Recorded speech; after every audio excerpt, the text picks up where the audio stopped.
ओम नमो भगवते वासुदेवाय। ओम नमो भगवते वासुदेवाय। ओम नमो भगवते वासुदेवाय। नारायणं नमस्कृत्य नरं चैव नरोत्तमं देवीं सरस्वतीं व्यासं ततो जयमुदीरयेत्। नष्टप्रायेषु अभद्रेषु नित्यं भागवत सेवया भगवती उत्तमश्लोके भक्तिर्भवति नैष्टिकी। ॐ अज्ञानतिमिरान्धस्य ज्ञानञ्जनशलाकया चक्षुन्मीलितं येन तस्मै श्रीगुरुवे नमः। नमो ॐ विष्णुपादाय कृष्णप्रेष्ठाय भूतले श्रीमते भक्तिवेदान्तस्वामिनीति नामिने। नमस्ते सारस्वते देवी गौरवाणी प्रचारिणे निर्विशेष शून्यवादी पाश्चात्य देशतारिणे। जय श्री कृष्ण चैतन्य प्रभु नित्यानंद श्री अद्वैत गदाधर श्रीवासादि गौरभक्त वृंद। हरे कृष्ण कृष्ण कृष्ण हरे हरे हरे राम राम राम हरे हरे। हरे कृष्ण। सभी दर्शकों को मेरा हरे कृष्ण। आज हम भगवत गीता के प्रथम अध्याय का 7वां 8वां और 9वां श्लोक के बारे में श्रवण करेंगे। पिछला अध्याय में हम आपको पांडवों की ओर से कौन कौन से रथी तथा महारथी युद्ध करने के लिए एकत्रित हुए हैं उसके बारे में बताए थे। आज हम कौरव के ओर से कौन कौन से रथी तथा महारथी युद्ध करने की इच्छा से एकत्रित हुए उनके बारे में बताएंगे। चलिए शुरू करते हैं। श्लोका नंबर 7।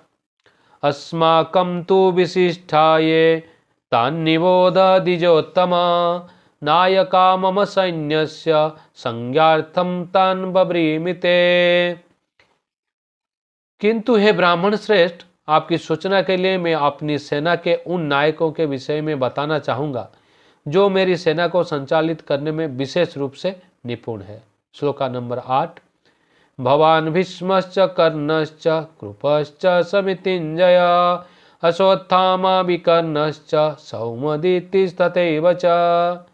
मेरी सेना में स्वयं आप, भीष्म, कर्ण, कृपाचार्य, अश्वत्थामा, विकर्ण तथा सोमदत्त का पुत्र भूरिश्रवा आदि है जो युद्ध में सदैव विजयी रहे हैं।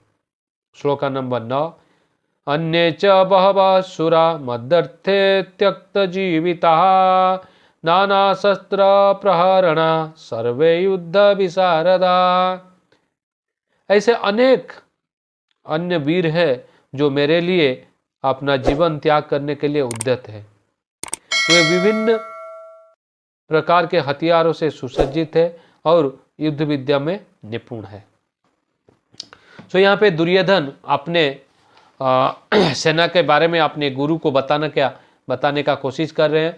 यहाँ पे क्या बता रहे हैं दुर्योधन? यहाँ पे अपने गुरु को, जो द्रोणाचार्य उनके गुरु है, उनको बता रहे हैं कि मेरे सेना में ऐसे अनेक रथी तथा महारथी हैं जो संपूर्ण रूप से युद्ध विद्या में निपुण है। और यहाँ पे बता रहे हैं कौन कौन से हैं, कौन कौन है वो महारथी। स्वयं आप, अपने गुरु को बता रहे हैं, स्वयं आप, भीष्म, कर्ण, कृपाचार्य, अश्वत्थामा, विकर्ण तथा सोमदत्त का पुत्र भूरिश्रवा आदि है जो युद्ध में सदैव विजयी रहे। यहाँ पे बताने का कोशिश क्या कर रहे हैं कि ये जो सारे रथी तथा महारथी हैं ये युद्ध में सदैव विजयी होते हैं, कभी इनका हार नहीं हुआ है। और ये जो सारे रथी तथा महारथी है ये क्या करते हैं? ये सभी मेरे लिए अपने जीवन को त्याग करने के लिए प्रस्तुत है। ये जो रथी तथा महारथी है ये मेरे लिए अपने जीवन को त्याग करने के लिए भी प्रस्तुत है। और ये सभी विभिन्न प्रकार के हथियारों से सुसज्जित है और युद्ध विद्या में सारे के सारे निपुण हैं। दुर्योधन यहाँ पे अपने गुरु को ये बताने का कोशिश कर रहे हैं कि देखिए मेरे जो सेना में ये जो सारे रथी तथा महारथी है ये कभी परास्त ही नहीं होते हैं। जैसे फॉर एग्जाम्पल पितामह भीष्म, उनको इच्छा मृत्यु की वरदान है।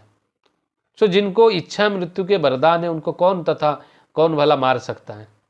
कोई भी नहीं मार सकता उनको सिवाय भगवान के, क्योंकि उनके पास इच्छा मृत्यु है, इच्छा मृत्यु का वरदान है।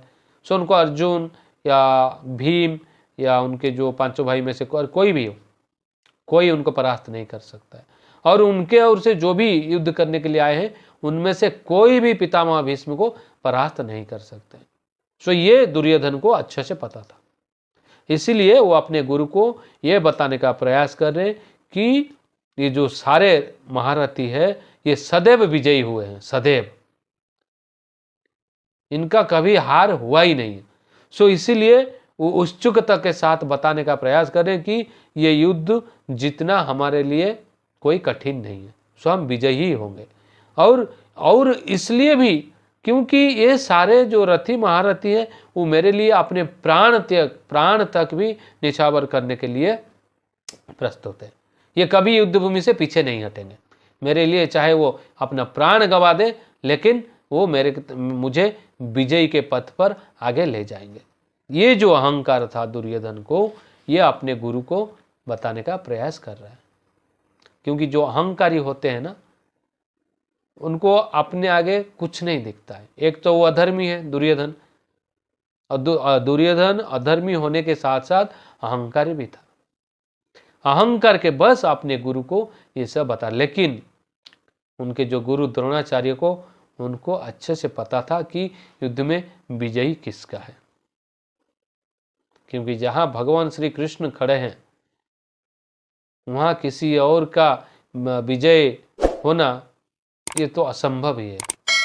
इसके बारे में सोचना भी व्यर्थ है, क्योंकि स्वयं भगवान जिसके पक्ष में है, धर्म के पक्ष में, उनका जीत सुनिश्चित है, उनका विजयी सुनिश्चित है। ये जो दुर्योधन अपने अहंकार के बस बता रहे हैं, ये सभी ये सिर्फ अपने को एक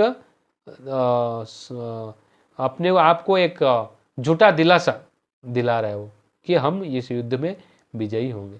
सो प्रभुपाद जी यहाँ बताते हैं और भी कई सारे रथी तथा महारथी हैं, जैसे जयद्रथ, कृतवर्मा और शल्य, ये सभी दुर्योधन का साथ दे रहे। और दुर्योधन पापी होने के नाते उसका तो बद्ध होना निश्चित है, उसका तो मृत्यु निश्चित है। उसके साथ ही ये जो सारे रथी तथा महारथी उनके साथ दे रहे, उसके साथ ये सभी भी युद्ध में मारे जाएंगे। सो इससे हमें सीख क्या मिलता है? इससे एक सीख ये मिलता है, कभी भी हमें अधर्म के मार्ग में नहीं चलना है। हमेशा धर्म का ही जय होता है, धर्म का ही विजय होता है। अब अधर्मी लोग कितना भी कुछ कर ले, बट परिणाम उनका क्या है? उनको हार स्वीकार करना ही है। इसलिए कभी भी जीवन में किसी भी परिस्थिति में अधर्म का साथ नहीं देना है। सो इसलिए भगवत गीता का श्रवण करना बहुत जरूरी है। इससे हमें बहुत सारे सीख मिलते हैं, जीवन में क्या करना है, कैसे रहना है, किसका साथ देना है, किसका साथ नहीं देना है। ये सारे सीख हमें सिवाय भगवत गीता के और कोई नहीं दे सकता। तो इसलिए हमें ये जो भगवत गीता की कथा है उसको ध्यान पूर्वक श्रवण करना है। कभी भी इस भगवत गीता के जो कथाएं हैं इसको कभी आप देखते समय स्किप ना करें, क्योंकि ये कोई मामूली भौतिक दुनिया की कथा नहीं है। ये स्वयं भगवान के द्वारा बताया हुआ कथा है, जो हम आप तक पहुंचाने का कोशिश करें, बस उतना ही। आप सभी पढ़ रहे होंगे या कोई नहीं भी पढ़ रहे होंगे, कोई सुन रहे, कोई नहीं भी सुन रहे। सो इसलिए हमारा ये प्रयास है कि आप तक ये भगवत गीता के जो संदेश है आप तक पहुंचाना, ये हमारा कोशिश है, दूसरा कुछ भी नहीं। सो आप अगर इसको ध्यान पूर्वक श्रवण करें तो आपके जीवन में बदलाव आना सुनिश्चित है। तो इसलिए मैं बार बार एक ही चीज़ कहता हूँ कि इस जो भगवत गीता के ये जो कथा है इसको ध्यान पूर्वक आप सभी सुने और समझने का प्रयास करें। अगर इसमें आप लोगों को कुछ समझ में नहीं आया या मन में कुछ संदेह है तो आप हमें कमेंट बॉक्स में लिख के पूछ सकते हैं, हम आपके उत्तर देने का प्रयास करेंगे, आपके प्रश्नों के उत्तर देने का प्रयास करेंगे। तो इसीलिए मैं बार बार फिर से भी एक बार आपसे अनुरोध करता हूं कि ये जो भगवत गीता की कथा है इसको ध्यान पूर्वक श्रवण करने का कोशिश करें, क्योंकि कलयुग में श्रवण का ही महत्व दिया गया है। जब तक आप ठीक से सुनेंगे नहीं तब तक आपको ये समझ में नहीं आएगा। दिन भर में 24 घंटे होते हैं, 24 घंटे में 24 घंटे पूरे हम अपने काम कार्य में ही लगे रहते हैं, कैसे अच्छा से इनकम हो, अच्छा से हम घर परिवार को मेंटेन करें, बस इसी में ही लगा रहते हैं। लेकिन उसमें से अगर 10 मिनट निकाल के हम ये चीज़ को देखें, सुने और समझने का प्रयास करें, इसमें कोई बुराई नहीं है और इससे हमारे जीवन को एक अच्छा दिशा मिलती है।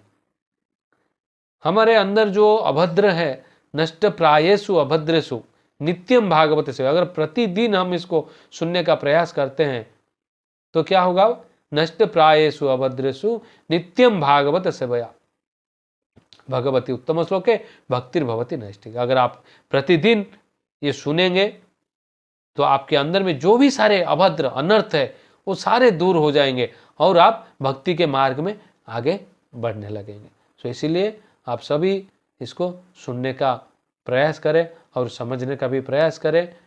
अगर नहीं समझ में आता है, कहीं कुछ डाउट है, सो निस्संदेह आप मुझे कमेंट बॉक्स में लिख के प्रश्न पूछ सकते हैं। सो आज यहीं पे समाप्त करेंगे। हरे कृष्णा। जय श्रीमद् भगवद गीता की जय। श्रील प्रभुपाद की जय।